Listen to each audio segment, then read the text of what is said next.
दिक्कतें, जो ट्रैक का रखरखाव नहीं हो रहा है, उसकी दिक्कतों के चलते ये हो रहा है। लेकिन सीबीआई और एनआईए जैसी उत्कृष्ट एजेंसीज, जो एक्चुअली इंटरपोल की नोडल एजेंसीज यहां पर हैं, जिनका काम है बड़े बड़े अपराधों की तफ्तीश करना, उनको इसमें शामिल कर अपने ऊपर से ध्यान भटकाया जाता है।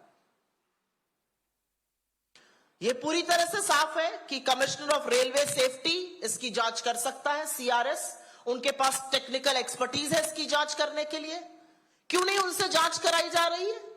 क्यों सीआरएस को सिर्फ अब 8 से 10% रेल हादसे के केसेस की जांच कराई जाती है? मेरे कुछ सवाल हैं। आप सीबीआई से नहीं, आप एनआईए से, किसी से भी जांच करा लीजिए, लेकिन क्या अब सीबीआई ढूंढेगी कि मरम्मत और नए ट्रैक के बजट को 2018-19 से घटाकर, के बजट को घटाकर 2020 तक 7,400 करोड़ का क्यों कर दिया गया? क्या सीबीआई ये बताएगी कि इस बजट में 23% कटौती क्यों हुई?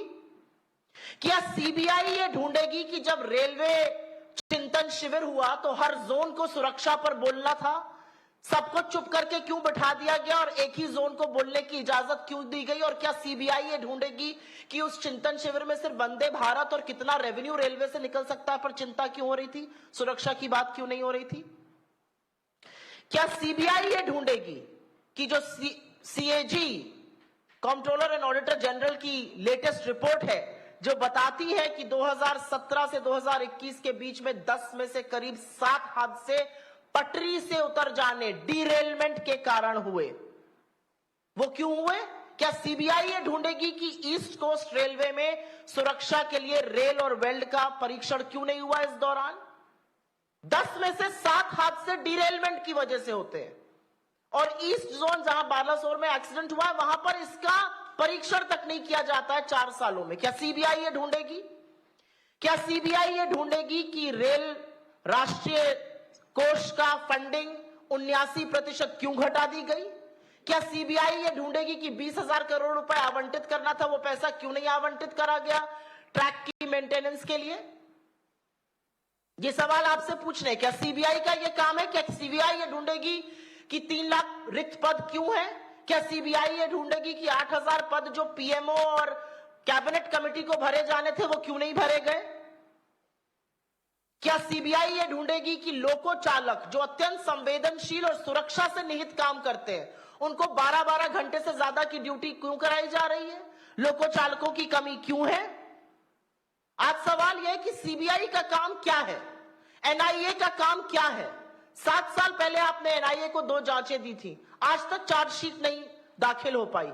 तो क्या उन परिजनों को पूछने का हक है कि यह सरकार की विफलताओं के कारण हुआ, दोष कहीं और क्यों मढ़ा जा रहा है? और एक बात और है, ऐसी उत्कृष्ट एजेंसीज को जब आप इस तरह की जांच देते हैं जिनमें उनकी कोई टेक्निकल एक्सपर्टीज नहीं है, तो आप कहीं ना कहीं उनके ऊपर भी एक सवालिया निशान लगवाने की कोशिश करते हैं। सबको लगता है एनआईए क्यों? एनआईए का काम है टेरर को इन्वेस्टिगेट करना। जो आपके ट्रैक के चलते हो रहा है, जो इंटरलॉकिंग की विफलता के चलते हो रहा है, जो सिस्टम फेलियर के चलते हो रहा है, जो मेंटेनेंस की दिक्कत से हो रहा है, उसके बारे में क्या होगा? और एक बात यह सच है कि लोकतंत्र में चुनी हुई सरकार आज लगातार जवाबदेही से भाग रही है। और एक यह भी सच है, दुख के साथ कहना पड़ता है, कि जब मंत्री या प्रधानमंत्री वहां जाते हैं तो ऐसा स्वांग रचा जाता है जैसे भगवान अवतरित हो गए हो।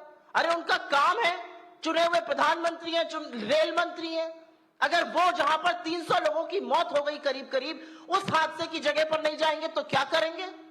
यह अलग बात है कि वहां कूलर लगा हुआ है, यह अलग बात है कि शव गाजर मूली की तरह डंपर में फेंके जा रहे हैं और उनके लिए तोसक तकिया लगाकर इंतजाम किया गया है। यह अलग बात है कि रेल मंत्री के फोन पर 7 बजे शाम दिख रहा है, हमारे मीडिया के कुछ साथी उसको 11:30 बजे उनको जमीन पर तैनात दिखा रहे हैं। तो चुनी हुई सरकार को जब जब कटघरे में आप खड़ा करते हैं तो हमेशा ध्यान भटकाया जाता है, और इसीलिए हम सिर्फ और सिर्फ